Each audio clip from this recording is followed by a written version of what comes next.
Spurs take on the Jazz this afternoon in San Antonio. Let's preview the game, and then let's see who we're going to buy stock in and who we're not going to buy stock in when it comes to your San Antonio Spurs.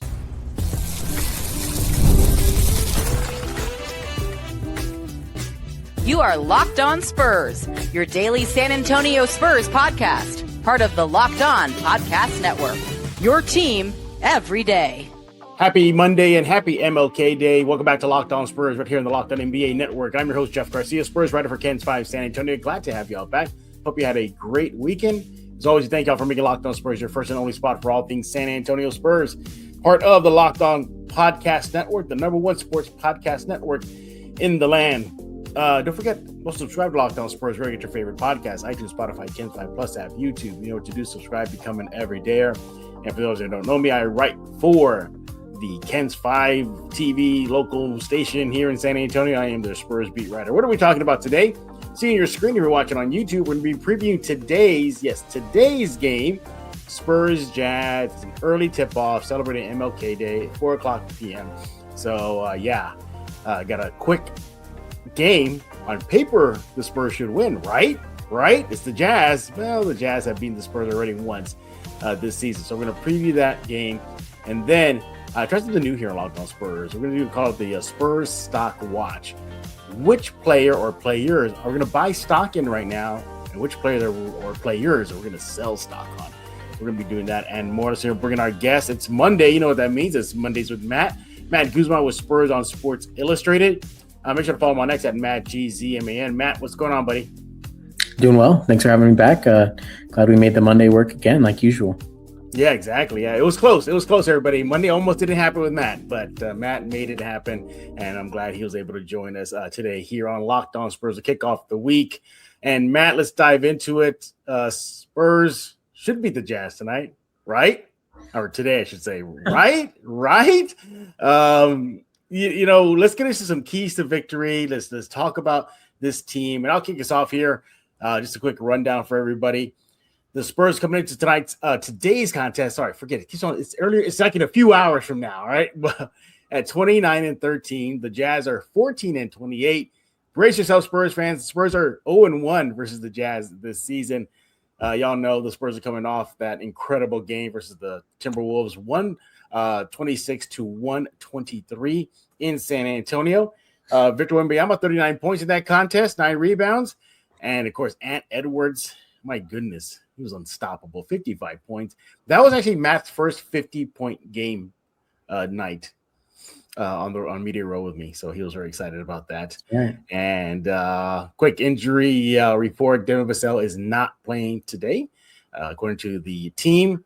For those of you who are watching the jerseys, they'll be in their White Association Edition jerseys. And there you have it. All right, Matt. It felt like the entire Jazz team was just going crazy. And from three they were, and that was really the big difference in that game, to defend the perimeter and be able to knock down those threes to avoid letting that get out of hand early. Nurkic, he had 7 rebounds in that game. And the Jazz, they shot 46% from three line. That goes to Matt's point there. Yeah, the Jazz could not miss from deep in that game. My goodness, I can't believe that. 46%, man. They went wild, man. By the way, the Jazz beat the Spurs 127-114 in that game. So hopefully the Spurs can get a little redemption here. Control the boards. Matt, the Spurs have been winning of late, and in their last 2 games, they were out rebounding their opponents. Talk about controlling the boards versus the Jazz. Yeah, for sure. And I believe the last time they played, Victor was playing, so it wasn't one of those missing Victor. Obviously, they're going to have a hard time winning the paint battle and winning the boards battle, obviously. But, this time around, Victor should be back in form. So, him and also Julian Champagnie, who's really turned out to be a really strong rebounder as of late. I think the two of them are going to need to have big games on the boards to, whether it's giving second chance points, or preventing that on the other end of the ball. I think that's going to be huge. And it has been a thing that's worked for them recently, last couple of games. So that's been good. It's not another issue they have to address. So as long as they can keep that rolling, they should be good. Yeah, Wemby had 32 points in that loss to the Jazz in San Antonio, their first meeting. And by the way, we're talking about how the Jazz just shot lights out in that first meeting. Spurs from deep were 22% from the three line. Not a good night. And I wasn't sure they were that good. I thought it might have been lower. Yeah, exactly. What, the 22%? They improved. But nevertheless, the Spurs were just ice cold from three that game. Hopefully the Spurs can, again, right the ship. Keldon Johnson, he was the leading rebounder for that game in the loss to the Jazz. He had 10. And the high assist guy for the Spurs that night was Harper with 12. Let's go to the final key to victory for the San Antonio Spurs. Don't play down to their opponent. How many times have we seen this season the Spurs, they take their foot off the gas pedal? They got a team like the Jazz that are well under 500, and they don't take care of business. Now, the good news is, Matt, is that the Spurs are 16-3 versus teams with a sub 500 record. But one of those three losses was against the Jazz. So here we go again. And I want to also add in there too, complacency. They tend to show complacency. And after the win versus the Wolves, Mitch Johnson didn't seem to be a happy camper despite the win, because he was very concerned about their complacency. Your thoughts? Yeah, and that's definitely been one of their bigger issues. Obviously, when you look at the stats and the X's and O's, it's, perimeter defense and three-point shooting have been their biggest woes. But, I think we've heard that in several different forms the last couple of games. I think one time Mitch said, they looked like they were playing anxious, playing with anxiety. Another time he said they were too nonchalant. Another time he said they just weren't in the right headspace. The energy wasn't there, low energy, whatever you want to say. There's definitely been spurts that the Spurs have hurt themselves by just not coming out firing from all cylinders, getting cold and then allowing that to kind of tell the story of the game, as opposed to, oh, we're cold, let's fix this. For sure. And that's a lot easier said than done. Obviously you and I have never stepped foot on an NBA court. So, when energy is there or isn't there, how hard is it to get energy back? We don't know. But that has definitely been something they've struggled with. And so, if they're going to come out against a Jazz team who they've already lost to, and do it again where they're feeling low energy, they're not hitting their shots, they could be in trouble again. So I think that's going to be huge for them to actually turn this one around and continue their win streak that they're on. Yeah, absolutely. I'm going to put the keys to victory here again. I'm going to put it up here again. And I think a fourth should be don't count out the Jazz, not simply because they beat the Spurs once already, because they got a coach over there that's very familiar with the system, right. Will Hardy.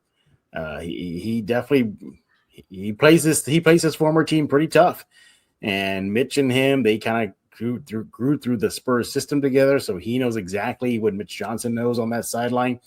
So yeah, I would throw in there too. Don't count out Will Hardy. Any other additions to the keys to victory for the Spurs today? Not beyond the 3-point shooting that I had outlined earlier. I think we hit it all. Those are going to be the things. And it's funny, right? Because it's like, oh yeah, just don't play down to your opponent. That's all you have to do. It's kind of like just win the game. It's one of those things. But this is going to be a very winnable game for the Spurs. This is against an opponent that they should be able to knock, to handle. And obviously, they got momentum in their favor right now with the wins over the Bucks, and then a follow-up win over Minnesota. So if they're able to kind of keep things rolling the way that they have been, if they're able to keep that energy up, they should be able to go and use the energy at home, no less, to close that one out. So, you look at this Jazz team, and don't let their record fool you. They're well under 500, but they definitely are a scrappy team, and they're already proven they can beat the Spurs. Hopefully the Spurs can get a measure of redemption. All right, there's your quick Spurs-Jazz preview. And coming up next, we're going to be looking at Stock Watch. Yeah, a new segment I'm going to start doing here on Locked On Spurs, at least once a week, where we ask which players are you buying stock in right now, which players you're not going to buy stock in right now. Fridays already feel different during basketball season, and FanDuel is making them even better. Every Friday night before the game tips off, FanDuel gives fans a new way to kick off the weekend with NBA Happy Hour. NBA Happy Hour is your official pregame, a limited time window where special offers drop right inside the FanDuel app before the action starts. Fridays from 6 to 7:30 p.m. Eastern have become appointment viewing with NBA Happy Hour. Opening the FanDuel app during Happy Hour always brings up the new boosts, bonuses, and surprises. The timing is perfect, right before games, right before the weekend starts. It adds extra energy to Friday with basketball without even overthinking it. So before tip-off, check out the FanDuel app and see what's dropping during NBA Happy Hour every Friday from 6 to 7:30 p.m. Eastern. A little basketball, a little action, a whole lot of Friday energy. That's NBA Happy Hour only at FanDuel, the official sports book partner of the NBA. Thank you for making Locked On Spurs your first listen of the day, and thank you for making Locked On the #1 sports podcast network.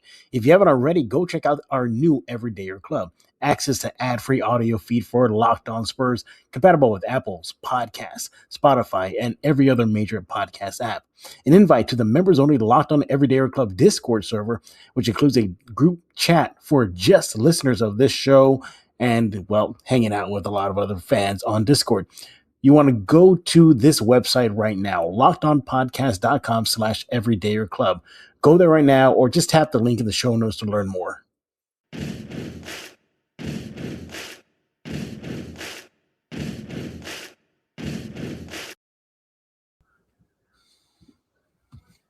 And we are back right here on Locked On Spurs, joined by Matt Guzman. He's with Spurs on Sports Illustrated, and it is Monday, so of course Matt's going to join us. We always have Matt on Mondays to talk all things silver and black. All right, Matt, you are going to be part of a new segment here on Locked On Spurs, hopefully once a week, where we talk about Stock Watch. So what is that?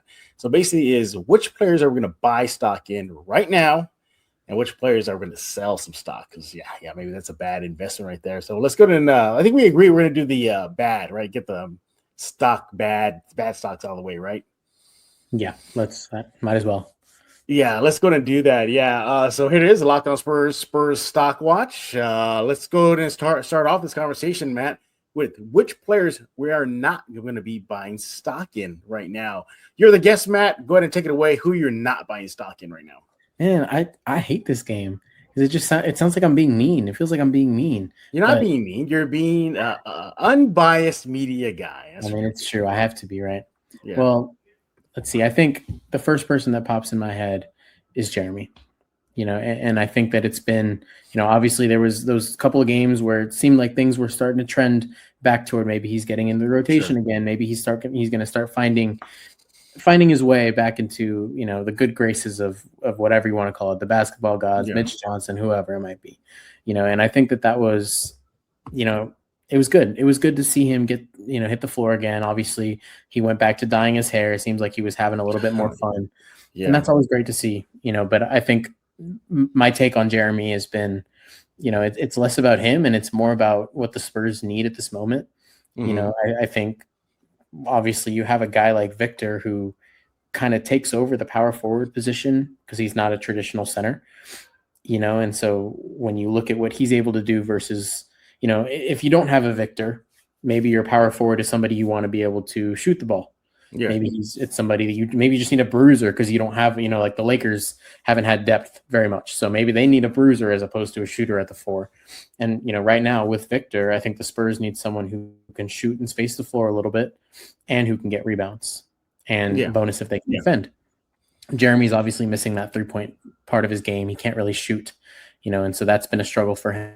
And I think it's just at this point, confidence goes a long way in the NBA. And I think that Jeremy just might need a change of scenery to be able to find himself again. And so I think that's the reason that I'm selling his stock right now.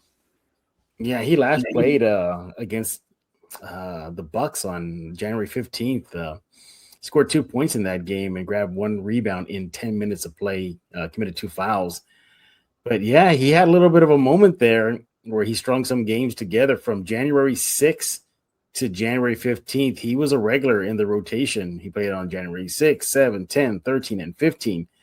And in that span, the shooting, again, it's just been an issue. He didn't take any threes in the loss versus Oklahoma City on January 13th. He went 0 for 3 from the 3 line versus Memphis in a loss. But at the same time, he did pour in 6 points versus the Lakers in a win. He hit 2 field goals, 2 for 2. He actually went 2 for 2 from the 3 line. That was a miracle. But again, a lot more inconsistency with Sochan. I understand why you're probably not putting a lot of your money in Jeremy Sochan's stock right now. Hopefully he'll turn it around. I have every belief that he will. You just got to get out there. And so if there's a moment where they can practice in this hectic NBA schedule, he needs to shine. Devin Brown, my colleague here at Locked On Spurs, he said that if he was in Sochan's situation, he would be the next coming of Patty Mills, just waving that towel, getting up on that bench, showing Mitch and the coaching staff that he's invested, fully invested, that he's the last guy leaving that locker room. He's cheering on his teammates. So hopefully he will do that and to get back some minutes. But I get it, yeah. One guy, and I already told you about this heading into tonight's recording here, Harrison Barnes hasn't really been shooting the ball of late, man. It really, really has. Now, call it just hitting the wall, the grind of an NBA season. But after a tremendous start, and I mean tremendous start to the season, I mean, he was just on fire. He's kind of cooled off of late. Now, to his credit, we're looking at the last 4 games here. He had 13 points versus Minnesota in a loss that was back on January 11th. He had 13 points again, as I mentioned. But the shot has just been kind of erratic. He went 0 for 5 versus in the 3-line versus the Thunder in the loss back on January 13th. He went 1 for 7 in that same game. He went 3 for 7 recently versus the Wolves.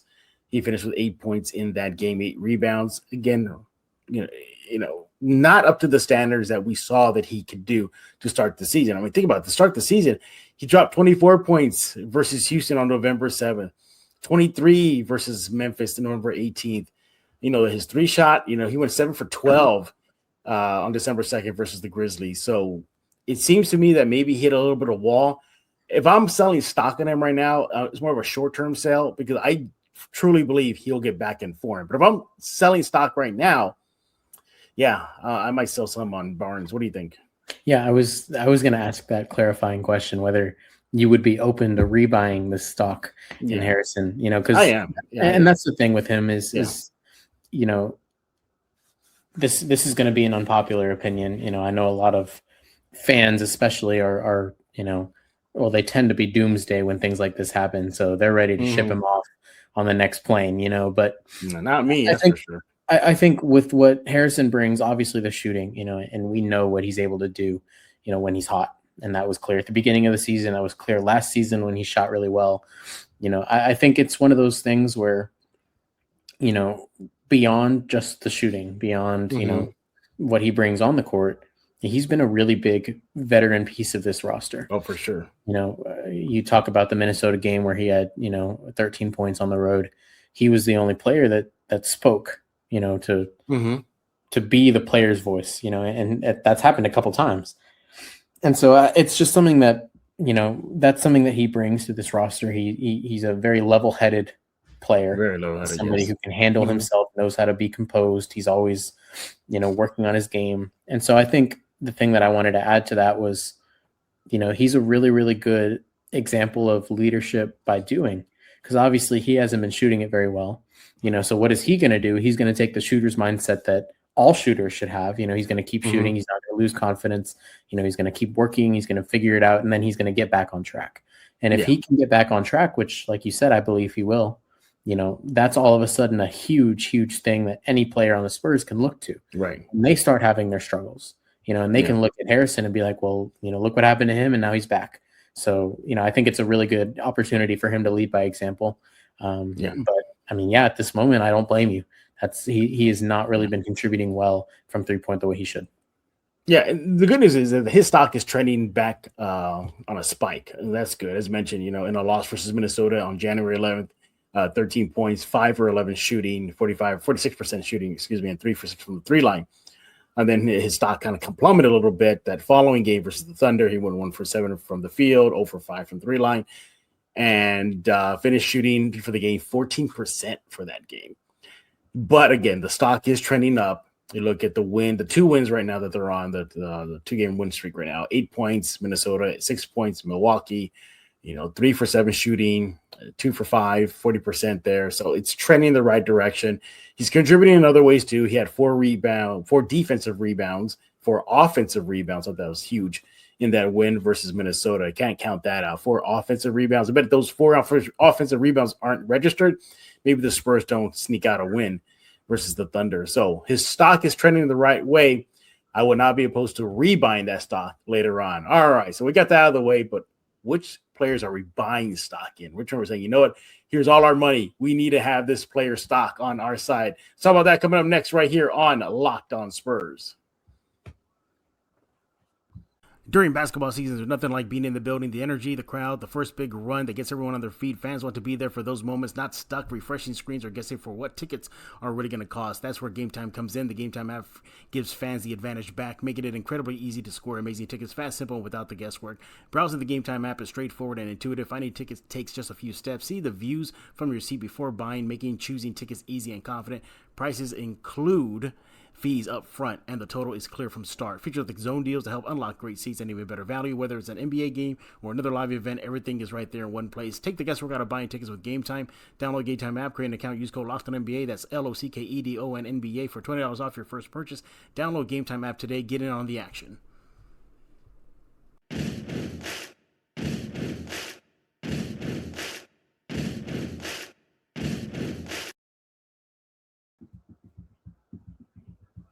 I'm buying all the stock in Matt Guzman. What do you think about that, Matt?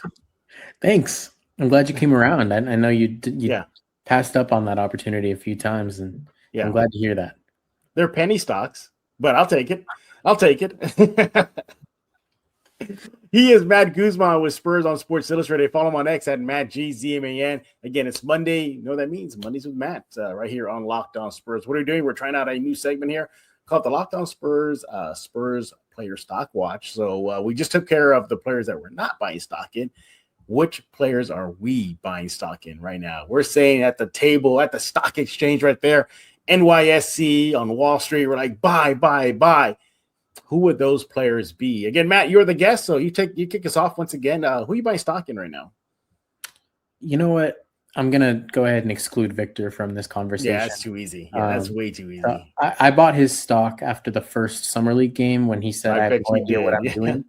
And everyone was selling. They were ready to call him a bust. I bought the stock right then, and that was a great decision. But I think right now, it's hard not to say Carter Bryant with the way that his interesting investment you got there. See, and that's when we're talking like we're really talking investment, right? Like I want to buy it right now while it's low, thinking that it'll. But if we're talking about like which stocks of players are really good right now, I'm gonna say Castle every day of the week. I know he's kind of hit a wall a little bit with his scoring and shooting a little bit, but that's a player that's been huge for this team, and I have no doubts on him. But back to what I was saying with Carter, I just from watching him in Austin, and seeing the way he carries himself, it's very clear that he's not going to be rattled by what, how many minutes he's getting on a nightly basis, what his quote unquote position is in the depth chart. He's not going to be thinking about that stuff. And, obviously he's had a little bit of trouble, with some easy junks, easy finishes. It's clear that he's still learning his way and finding how he's going to play his game, but I think that that's a guy that is going to be a really, really good defender for the Spurs, for a long time. He's somebody who, when he finds his shot, finds his rhythm, he can hit a 3-pointer, and give you a little boost. It's kind of like what Julian Champagnie has been able to do, since he's arrived a couple of years back. But, I just like what Carter has the potential to be.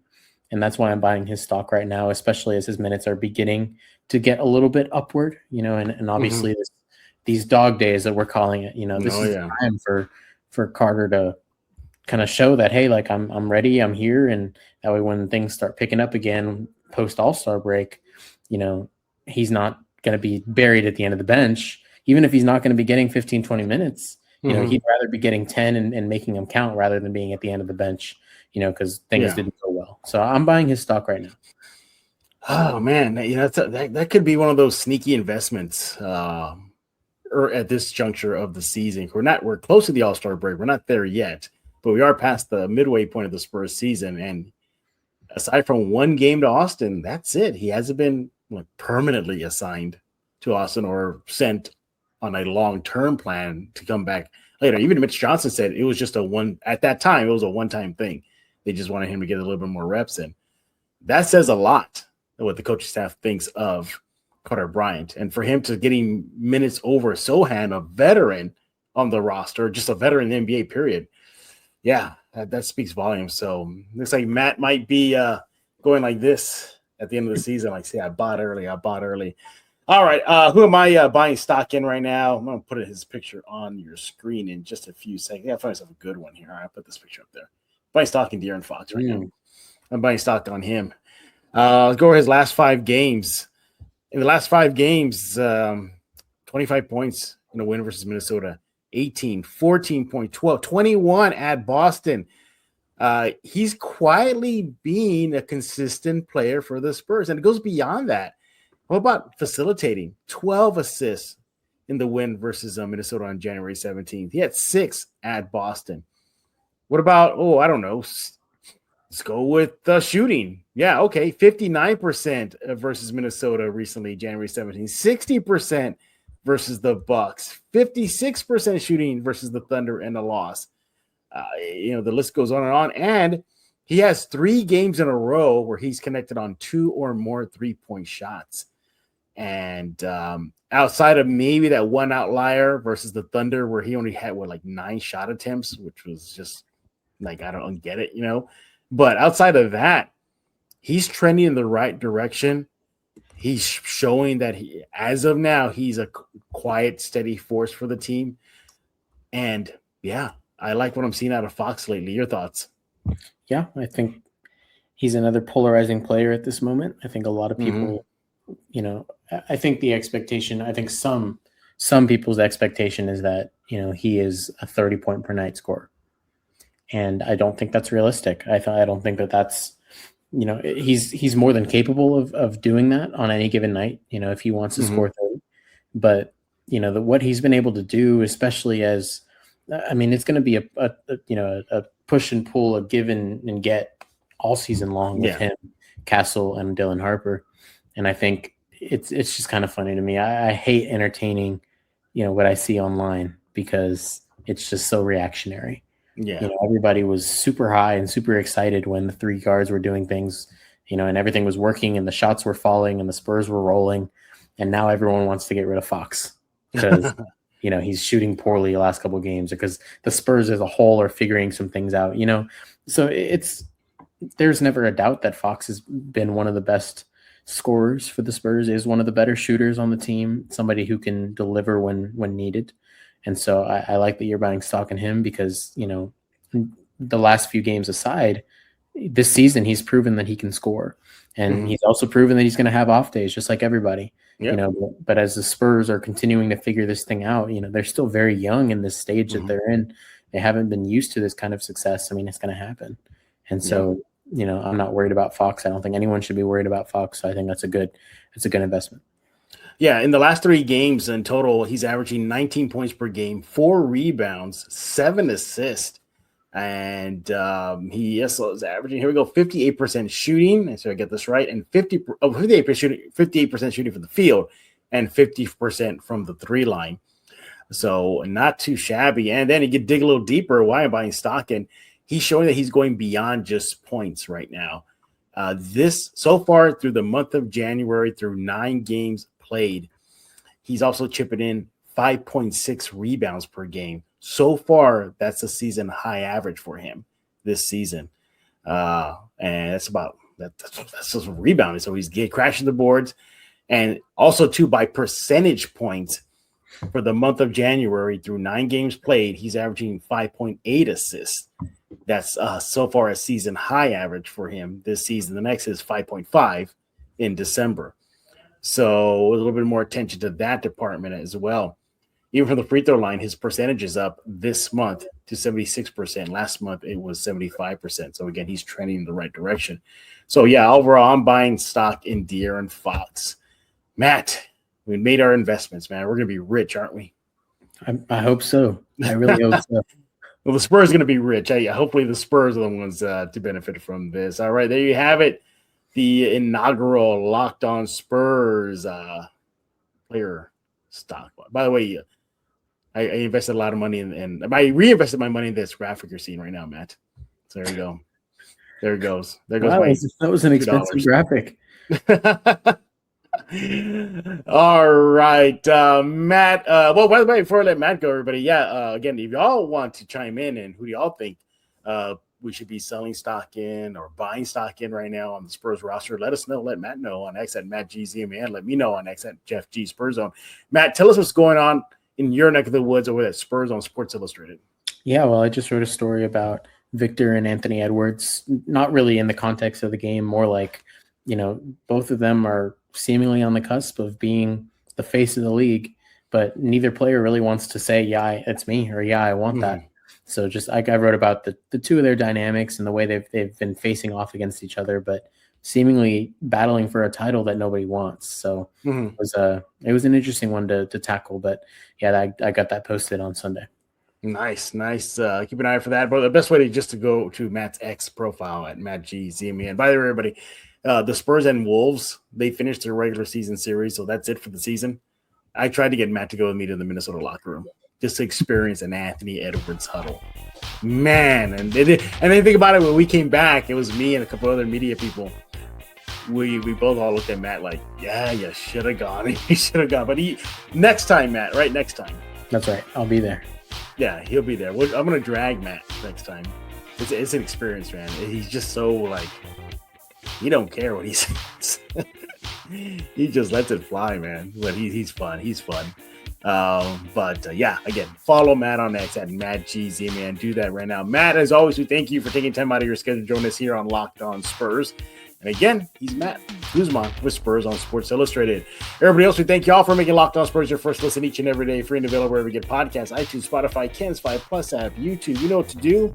Subscribe ASAP. Hey, before we let y'all go, we got this thing called the NBA Everydayer Club. Yeah, Locked On Spurs has a Locked On NBA Everydayer Club page. Basically what it is. So you never miss an episode of Locked On Spurs. Well, then this is where the Everydayer Club comes in for you. So you can get this show ad-free, right? Then you have access to a members-only Discord channel and so much more. Yeah, you're going to love it. You want to go to this website right now to sign up. LockedOnPodcast.com/Everydayer Club. Do that ASAP. You will not regret it. And we'll be back tomorrow as the Spurs season rolls on. Almost to the good time. You know what that is, everything postseason. Just gotta do another about 40-ish more games, Matt. Are we under 40 already? We're under 40? Just under 39, I believe. We're under 40, everybody. We're almost there. Just chip away. And so again, we'll be back tomorrow as the Spurs season continues. So for Matt Guzman, I am Jeff Garcia. We're gonna put a lock on this episode of Locked On Spurs.